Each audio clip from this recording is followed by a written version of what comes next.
revenue comes as a result of impact.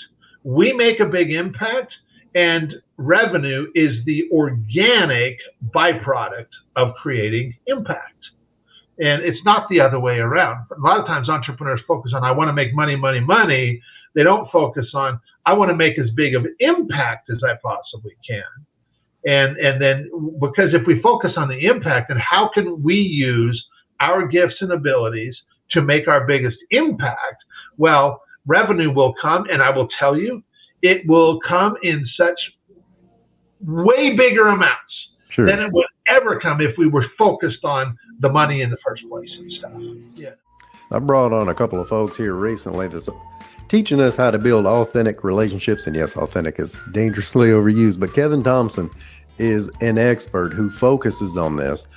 I like to focus on it because if you want to do more by doing less funnel hacking and lead magnets and drip campaigns, if we can just get the referrals and word of mouth and the impact that we want through relationships, I'm bringing on the folks to talk to you about it. This guy has his own podcast, $1 Million Relationships. He is founder of the Impact and Legacy Collective, and he tells me a really simple technique that we need to try in order to start doing that today. Do more by doing less.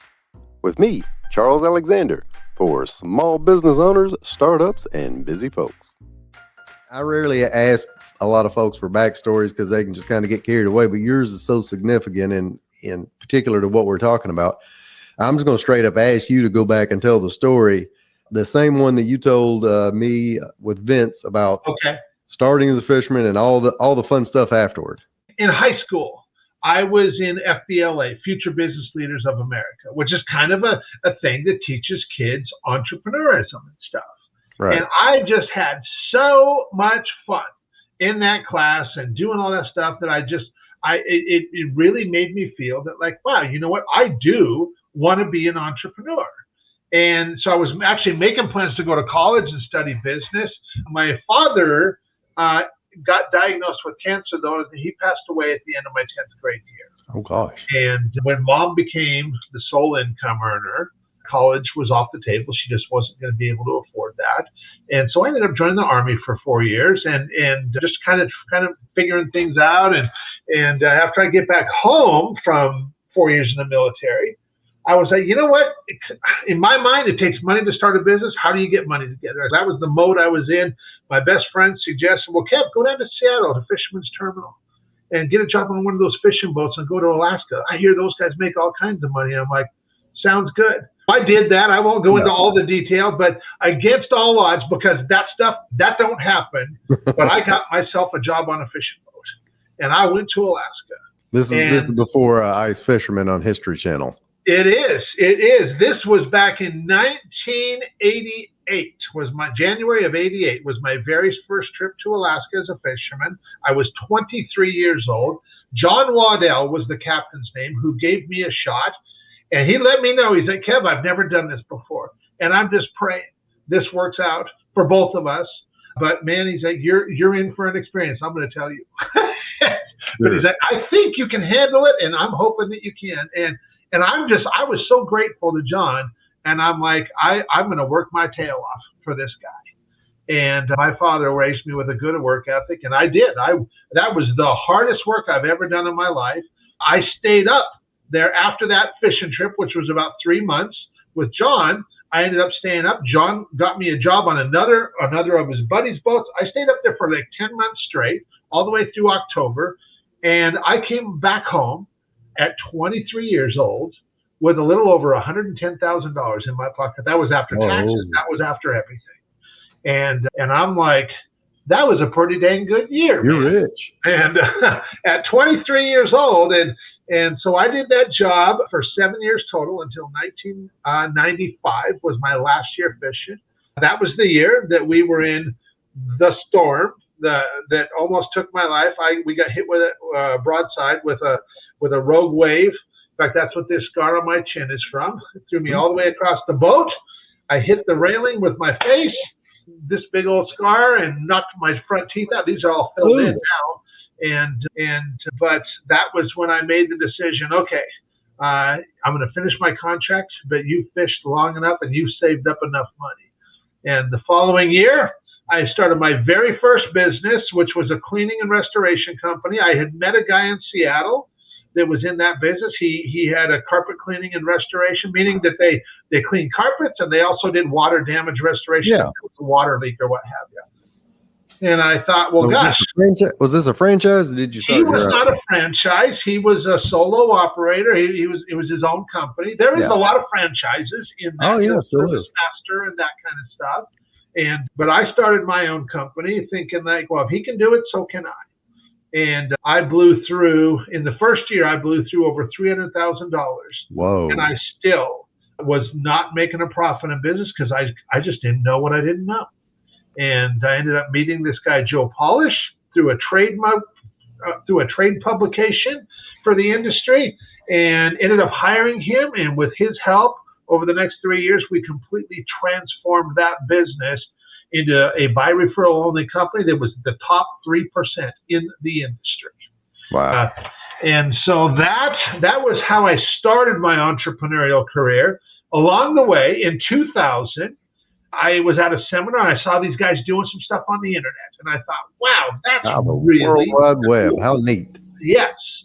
And I'm like, wouldn't it be cool if I could use the internet and not just have a local business, but have a business that was nationwide or maybe even worldwide? Wouldn't that be something? So I started this website called getmoldsolutions.com. In fact, you can still go there. There's remnants of that site still there to this day. It won't be there much longer because the next time that domain comes up for renewal, I'm not going to renew it anymore. There's nothing happening there, but I just have left it up all these years. And it is still there. Most of the links don't work, but you can still kind of get a feel for what it was back in the day. Sure. And that website, we got it to where it was producing about $15,000 a month. And in 2003, Joe was like, Kev, why don't you come down here to the annual event? He used to hold an annual event for the cleaning and restoration industry every year. He's like, why don't you come down here and show everybody what you're doing with your website? And I'm like, sure. And he's like, and before you come here, he's like, make sure you document what you do and how you do. Put that into a course, because once people hear from you, there's going to be a certain percentage of them that will want your help, and just make sure you're ready to offer that to them. And I'm like, okay. And so I spoke at his event, first time. I had never spoken public in my life. And I was definitely nervous, but it was, fortunately a warm audience. A lot of the folks knew me. And of course, once I got into it, I'm like, wow, they're totally into this too. They're liking it. And so that kind of like made me feel good. And I shared for about, 50 minutes or so, and just showed them what we had been doing with the website. And I just said, hey, if this resonates with you, if you feel I might be able to help you too, I'd be totally honored to do that. Here's what that would look like. And here's what the investment would be for that. And we ended up making $35,000 in sales worth of that course. Ooh. And I was just like, wow, how wrong business is that? Yeah. And so we ended up moving into that full time. I started a publishing company. April 19th of 2004, I sold the cleaning and restoration business, moved into the publishing business full time. And over the course of the next 12 years, we sold $16.1 million worth of that training that Joe had me create. And that's hard copy stuff back in the day. Yes. Informational products in manuals. And when I first started doing it, it was on cassette tapes, if you can believe that. I had the big Trapper Keeper looking thing full of all the old school Nightingale and Tony Robbins stuff. Obviously different than what you're talking about. Yeah. And so, we sold the cleaning business. We moved into the publishing business. And what I didn't realize at the time that I went and spoke at Joe's event. But as I started doing what I do over the years, what I learned is what Joe and I did was called a strategic partnership. He had a group of people, all these people coming to his event that he knew that I had knowledge and insight that they would find valuable. That's why he offered to let me speak there. Mm-hmm. And he also knew that, like, Kevin's the real deal at this. He's doing what he teaches. And so he's more than qualified. If somebody else wants to know how to do what he does, he's more than qualified to show them how to do that because he does it. And so he knew that it would be a win-win in that putting me in front of his people, they would really appreciate it, whether they invested in what I was offering or not, and that would help him further the relationship that he already had with those folks. And if he would have thought for 1 second that I would have in any way damaged that relationship that he had with all those folks, he would have never put me there, regardless of how much money could have been made.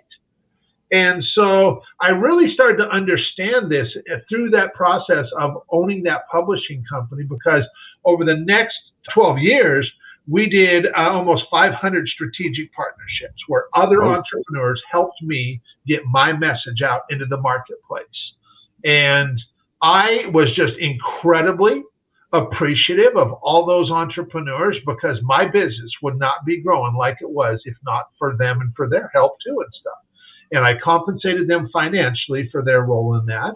And I also, because I was so appreciative of them, I always was focused on how do I give them, my partner, and give their people an absolutely amazing experience. How do I bring my gifts and abilities to the table for my partners and help them further the relationship they have with their people, just like I did with Joe and stuff. And the purpose of that's obviously twofold. The main reason and the right reason is that you're actually appreciative. So when you're appreciative, you'll show it. And then secondarily, it has this ancillary effect of the more you do that, the closer the relationship is going to be, and the more trust you're going to have, and the more business might flow your way. That's right. When you give people an amazing experience, whether it doesn't matter how much revenue gets created, but when you give them a great experience and you help them further the relationship they have with their folks, where their folks are coming back to them going, man, Charles, that was awesome. Yeah. Thanks so much for letting Kevin share with us. That was incredibly valuable. And whether they invest or not is irrelevant. That furthers your relationship with the people and stuff.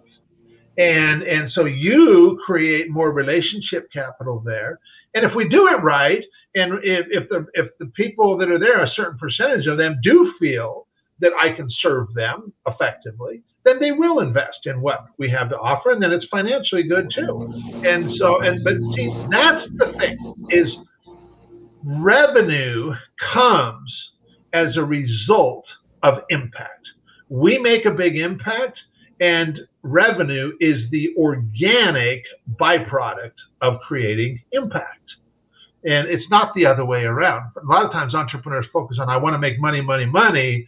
They don't focus on, I want to make as big of an impact as I possibly can. And then, because if we focus on the impact, then how can we use our gifts and abilities to make our biggest impact? Well, revenue will come, and I will tell you, it will come in such way bigger amounts than it would ever come if we were focused on the money in the first place and stuff. So you're going back to I interrupted you, where we were at with the story. You're trying to make bigger impact on all these folks, and you're trying to bring more appreciation to them. And then, as I recall, you take that to a next level and start hosting your own events, making your own offers. I did, because through that process of running that company for 12 years, I didn't even realize it at the time, but in running that publishing company, I was totally laying the foundation for the work that I get to do today. And I was, in many ways, I was doing the work that I do today. I was just, because I love talking with entrepreneurs. I love talking with them, finding out what they're working on that inspires them most, what their opportunities are, what their challenges, what their problems are. And I always default to, who do I know that can help them with what they're telling me about right now? And I would just make those connections for people. And it was another way that I could be of value and service to them. And so I did that for years. And 12 years ago, one of my friends was having a big problem. His name was Brian Kurtz. And at the time, he worked with Marty Edelston at a company called Boardroom Reports, which Boardroom Reports is a huge direct mail company. They mail millions and millions of pieces of direct mail every year. And they were trying to figure out the Google AdWords platform, but he was telling me, he's like, Kev, this isn't our thing, and we're just pulling our hair out. And yeah, he said, this isn't our jam. Yeah. We're paper people. That's right. They're direct mail guys. And I was like, well, if you're working with the Google AdWords thing, I said, you need to talk with Perry Marshall and his team. That's what they do. That's their jam, And he's like, do you know Perry? I'm like, yeah. I said, I'll get you guys connected. And so when I got home the following week, I sent an email and I introduced those two guys and got them connected. And Perry's company did help Boardroom Reports. But beyond that, Perry and Brian became close friends. And about 10 months later, they're hosting this big seminar together back in Washington, D.C. called the Titans of Direct Response. I mean, this thing, that event, it had some big name speakers at that event. And there was about 300 people in attendance. And on opening morning, I'm getting text messages from like 3 or 4 of my friends who were at the event. And so one of them was my friend Paul Bingham, and he texted me, he's like, Kev, he's like, I'm at Brian and Perry's event back here in Washington, D.C. right now, and they're having opening comments here, and they're talking about you, and that this whole thing would have never even happened if not for you being the guy who connected them in the first place. Ooh. And then Paul says, Kev, one never knows where a well-planted seed will sprout. And I'm like, wow, that is so cool. And for me, that was the first time that it really got me thinking, wouldn't it be cool if I had a business where I got to do that all the time? And who could do that? That's when the seed got planted for me. And it took a little bit of time to germinate, and I was still running the publishing company and all of that kind of stuff. And it wasn't until it was in the spring of 2017. And I was talking with my friend Tim, and Tim's from Florida. He's a very successful entrepreneur and runs a really large company. And we were talking, and he was like, he asked me, he said, Ken, he said, why have you never held an in-person get-together for all these amazing entrepreneurs that you know? And I'm like, I don't know, Tim. I guess I just never gave it a thought. And he's like, sure. I'm gonna suggest that you should really give it a thought, because if you hosted something like that, I would totally be there. I would want to be a part of that. I'm like, really? And I'm like, okay. I said, so let me make sure I got this right, because Tim lived in Florida. He lived in Tampa, Florida. I live in Seattle area. And I'm about an hour away from my airport here. And I actually, years ago, I used to travel to Tampa regularly for a mastermind, and there was no direct shot flight from Seattle to Tampa. I always had to fly through like Houston or Dallas or whatever. So it was all day getting there, and it was all day getting home. So I tell Tim, I said, are you saying if I were to do this, and let's just say I just host it right here at my home, and you would invest whatever I was going to ask financially to be here, but then you would hop on a plane, and you would come all the way across the country to be a part of that? And he's like, Kev, I would be there in a heartbeat. And I'm like, why is that, Tim? And he's like, well, because I know that anybody else you would be inviting would be people that I want to meet. And I was like, wow. That's a good thing to be known for. That's right. And so the next morning, I had already had a call scheduled with one of my buddies, Travis Sago, and Travis was the very first guy that I asked about it. And I just told him, I said, hey, I was talking with Tim yesterday, and he suggested I should do this thing, and I've really been thinking about it. And I'm like, and Travis, you're totally one of the guys that I would want to invite. And I was like, and I don't have a lot of clarity on this, but I'm thinking like a 2 or 3 day thing, and just invite a handful, maybe 15 entrepreneurs, and just get you guys together and facilitate relationships. And Travis is like, I would totally come to that, Kev. I'm like, you would, huh? And he's like, I would be there. Just let me know when you're doing it. And the first 6 people that I spoke with, all 6 of them said, Kev, if you do this, I will totally come.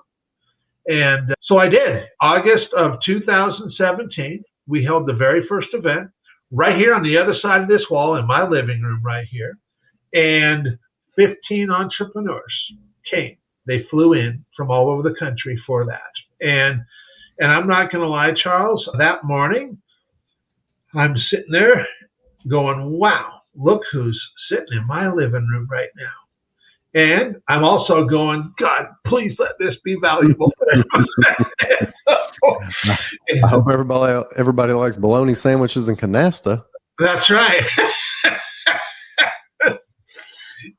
But it ended up being this amazing experience, and I found out that I learned a little bit more about how to be effective at using my God-given gifts and abilities, and it was an amazing experience. And at the end of that event, I made an offer, and I was just really inspired and by what had taken place. And I was like, hey, if you guys made some valuable connections here that are going to help you expand your business and make a bigger impact in the world and all that, and if you got value from this already, I would love to ride with you. I'd love to take a active role and be way more intentional in serving you and like facilitate a lot more connections like this for you.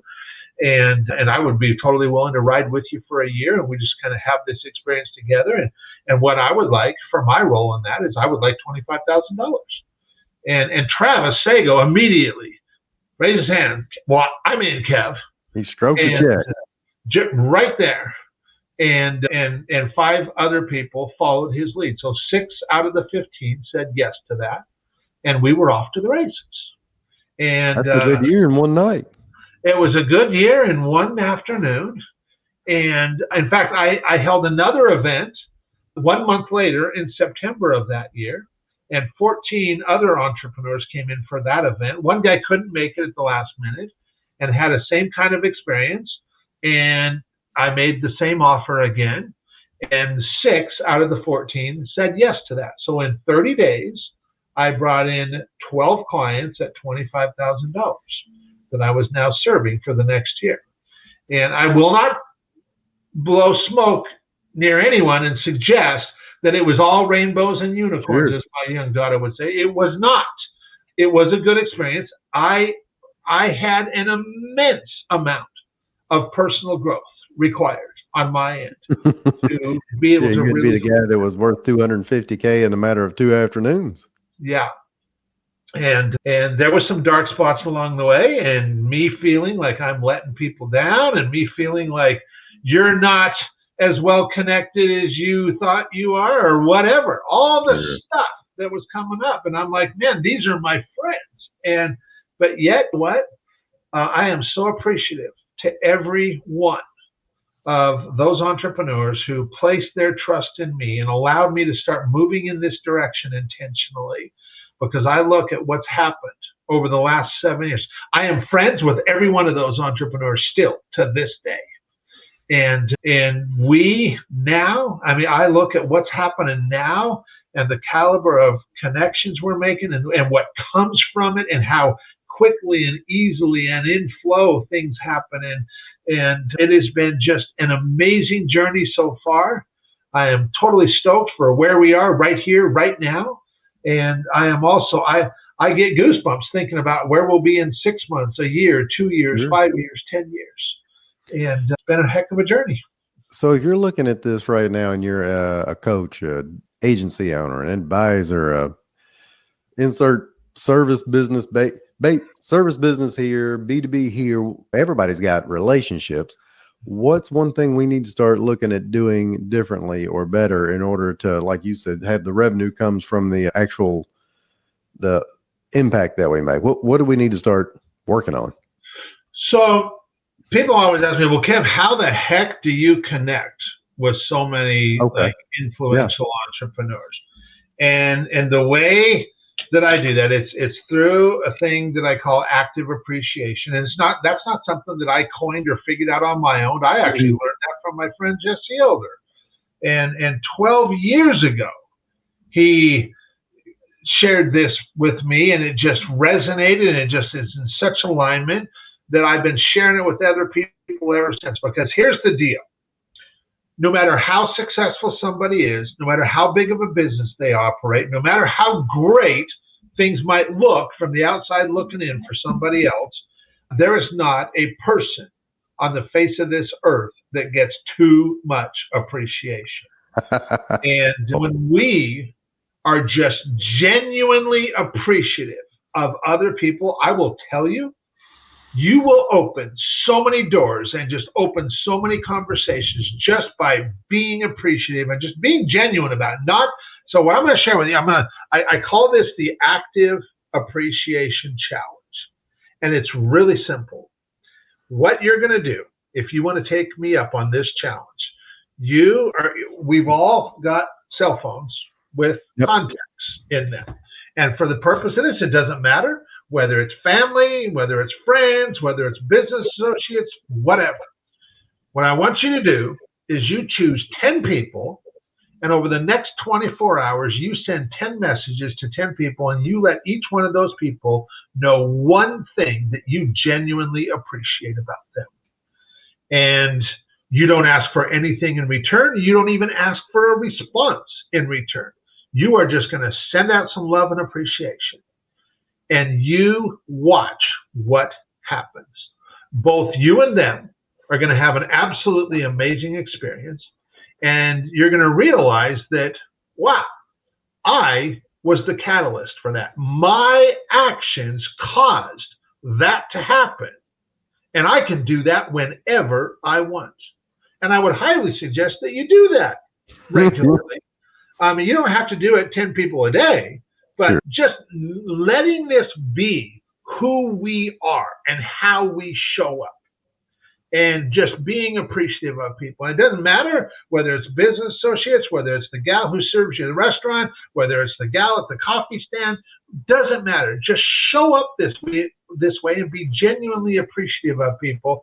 And you want conversations with people? This will lead to conversations with people. And then I can tell you what to do next if you want to, Charles.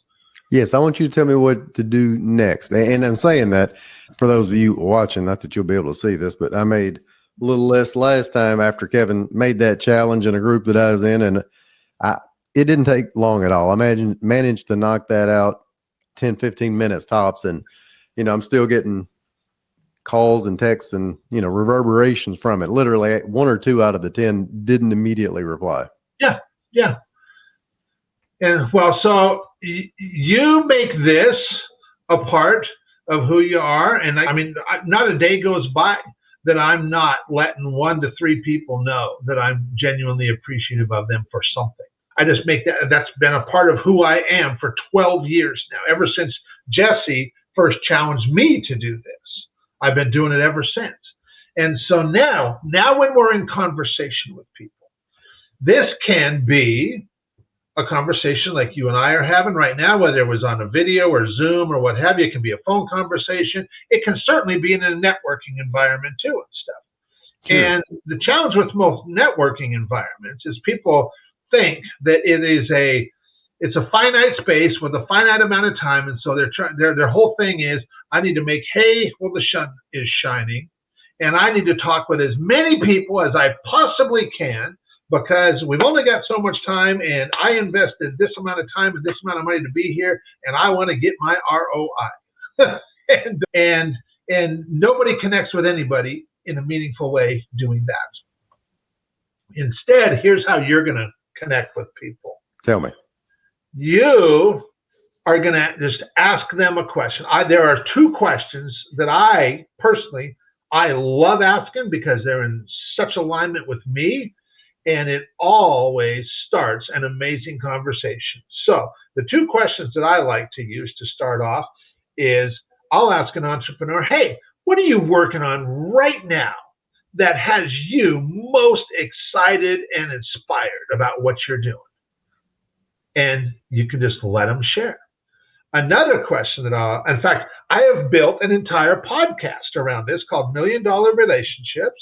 We just released our 250th episode this week. Boom, congratulations. Hosting this podcast has been the most rewarding and impactful thing I've done in my 28 years as an entrepreneur. And it all hinges on me asking every person I interview the same exact question. I mean, we talk about other stuff too, but the question that I ask them is, have you ever been introduced to a person or persons who completely changed the course of your life or your business? And so when we ask an entrepreneur, questions like that, either one of those two questions, for example, those are great starting points. And you can find questions to ask that might be maybe you might like, man, Kev, those are great questions. I'm just going to use them. Well, feel free. Go right ahead. So now you're asking people these questions, and they're going to start sharing with you. And what most people do is they're asking the question, and now that person's talking to them, and in the back of their head, they're thinking, well, I'm just waiting for my turn to talk. Yeah. I'm waiting for my turn to tell them about me and what I do, because they need to know all about me and what I do, because otherwise, how am I going to get business going if they don't get to tell them that? You know, and that's what we're thinking about. And trust me, anybody you're communicating with, they know when you're not engaged in the conversation. And they also know that when you are fully engaged in the conversation and completely present in the moment, because try this on for size. As they start sharing with you, we're actually listening intently to what they're sharing with us. And we're going, wow, that is way cool. And so are you telling me this, Charles, that tell me more about this person. And what is an example of a thing where like you were so empowered to do what you do, and you got to make this big, huge impact, but you also know, hands down, that would have never happened if not for the relationship you had with this person you were just telling me about. And now they're going to start telling you about that. And what happens is, by us asking these questions and not having to even think about what are we going to talk about or what are we going to say, we end up, by just being engaged, we end up giving people this gift that they hardly ever get to receive, which is the gift of feeling seen, heard, and understood. And I know you've heard this thing before of people will long remember how you make them feel versus anything. Oh, yeah. You know. Yeah. And Dale Carnegie talks about people love it, talking about themselves morning, noon, and at supper. Why he always said supper instead of night still bothers me for some reason, but it makes it more memorable. That's right. You remember it, don't you? Yeah. I don't know if Dale intended that or not, but it's stuck in my head. And when we give people that gift that they hardly ever get to receive, what happens is they just like the way that makes them feel. They like the way that they feel when they're around us. They want to spend more time around us. They want to get to know us, not because they feel obligated. They just want to know us because of how we made them feel in that process. And that is all that I've been doing all these years. And when I find out, for me personally, when I find out about other entrepreneurs and what they're working on and all that, and that's how I end up getting to be of service to them, is by listening to them and letting them tell me these things. I'm like, oh, well, based on that, would it be valuable if I could connect you with so-and-so, or if I could get you in here with a group of entrepreneurs and it looked like this, would you want to participate in something like that? And I'm like, oh my God, Kev, that'd be amazing. I'd love to do that. And now it's really simple from there for me, because people will say, well, Kev, man, I'm done talking about me, man. Tell me about you. Sure. Yeah. And they'll just open and now they want to hear. And it changes the entire dynamic. And so this is how we make real, meaningful connection with people. And the thing is when we make real, meaningful connection with entrepreneurs, the business, man, that comes so easily. Once we have a real, meaningful connection with somebody, the business just comes. It comes easily. But most people try to get the business to come before they got any kind of a connection or a relationship. Or they think that like creating a connection or relationship takes a long time. In some cases it does, but with the right people, and when we show up the right way, I have had, and it happens all the time in my life, where I'm having conversations with somebody and 15, 20, 30 minutes into the conversation, they're sharing deep, intimate, personal stuff with me that I had a conversation yesterday with a guy who he did that. And he's like, this is the dangest thing, Kev. I can't even believe I'm telling you that all this when we just met. I hardly ever talk about this. He said, Kevin, nobody know I used to steal air conditioners when I was 9 years old, but that's the only way we could survive. That's right. So, random question, out of all these folks that you've ever shown appreciation to, what is, and this is probably putting you on the spot, do you have like a really memorable story or unexpected response that you've gotten?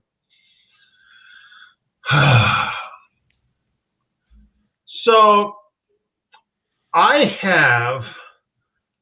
have got connected with so many people by just being appreciative. So I'm just trying to, I could share lots of examples. And by the way, listener, watcher, that deep sigh is the host not letting the guest know he's going to throw a curveball at him mid toward late interview.